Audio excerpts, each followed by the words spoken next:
Mr. Dalto, what have been the most successful initiatives in your area? Thank you very much. Thank you for inviting me here. I think this event is very wonderful. For the last 5 years, Uzbekistan has been seeing sweeping and really systemic reforms in all parts of the public life. And if you ask me what prompted these reforms, I would say that the first is demand of the population and introduction of, easing of freedom of speech, and then the willingness of the public institutions to react to these demands. But the most important is, of course, the political will of the new leadership of Uzbekistan. So where we started from acknowledging openly the problems that we had, the forced labor, the ill treatment in prisons. Even the president in his official resolution acknowledged that there were problems with the inhuman treatment in prisons. That was a really brave step. So after that, we introduced many steps to open up the information, so access to information about public procurement, about expenditure on public construction, tax benefits on companies, privatization of state objects. And so we gave access 200 types of information in 33 directions, and 13,000 pieces of information were made available to the public. In 3 years, the position of Uzbekistan in open data inventory went up for 125 positions in just 3 years because of this new transparency regulations. Also, after that, the new administrative justice system has been introduced. Totally new courts have been set up, administrative courts with 150 new judges where people could sue the state agencies. And, the society really welcomed this action. And they're already actively using their right to sue the state bodies. And for 1 year, where the courts are considering more than 15,000 cases. And 52% of them, they're winning the case against the state. So this is a really good change in terms of access to justice and due process and rule of law. Also, when you have a system of government agencies, the Republican level always, they attend to the really high standards. But you have middle level and the district level. So most of the problems we have with the middle and low level of state agencies. So because of these new tools, the society started to discipline them, suing them. And in one year, 2,500 decisions of the local executives were abolished by the courts. So this is a really good example of how the society can make the state bodies work. And the third direction is bureaucracy and corruption. So we did a lot on cutting the red tape, digging into the administrative procedures, the corruption risks and administrative burden. So we got rid of more than 3,000 pieces of legislation. So we used the principles of regulatory guillotine. It's almost 10% of the whole legal framework of Uzbekistan. 3,000 legal acts were abolished. And also the licensing. Licensing system always attracts corruption and bureaucracy.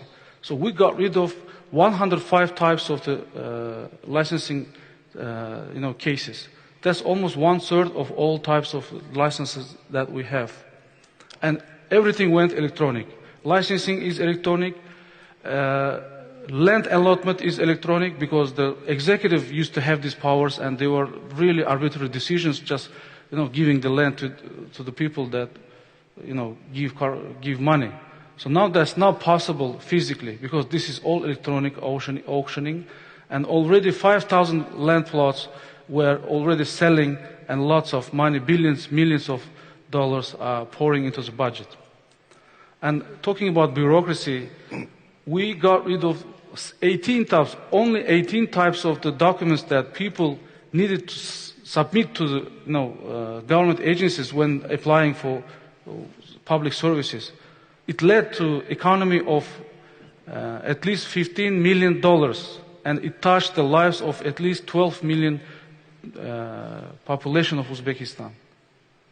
Just 18 types of documents, because this bureaucracy is, from the Soviet times, nobody did the business process re-engineering.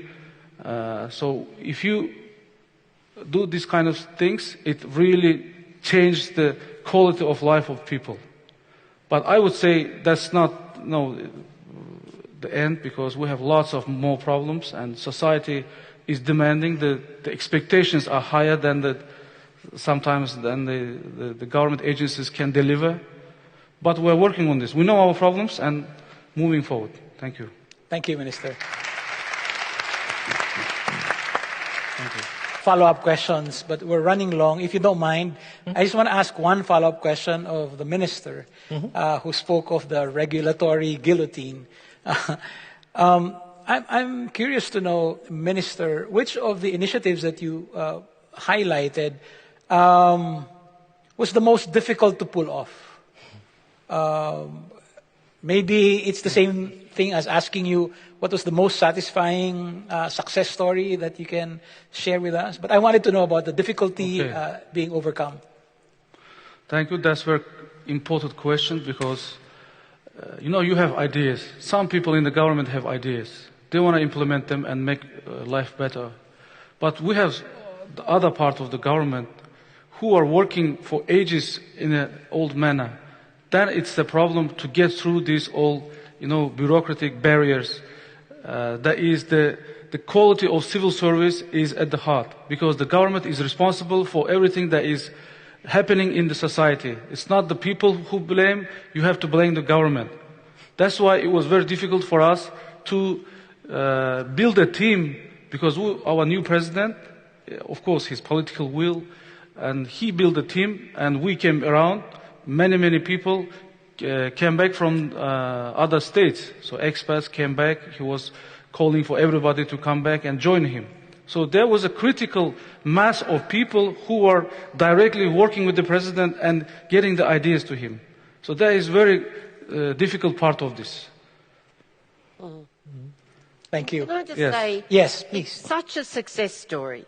Uzbekistan is an incredible success story for eradication in our world of forced labour, ratifying Convention 87, 98, freedom of unions. I'm hoping in December that I can actually announce to your government that Uzbekistan unions have become a full member. But the story for women in Uzbekistan and the law surrounding the rights of women is also inspirational. And your Minister Tansila is someone I dearly love. Just the force of commitment in that country shows you what you can do when people work together, governments, but also organisations in the society. So, congratulations. Thank you. Thank you very much. Thank you. And about the success that you asked. Yes, please. So I want to give an example of one particular measure that we implemented about the decisions of the local executives. We made this online, so nobody would use any paper. Initiating, consulting with other experts, everything went electronic. So for the last 1 year that we introduced this, 170,000 decisions were made, and they all went online.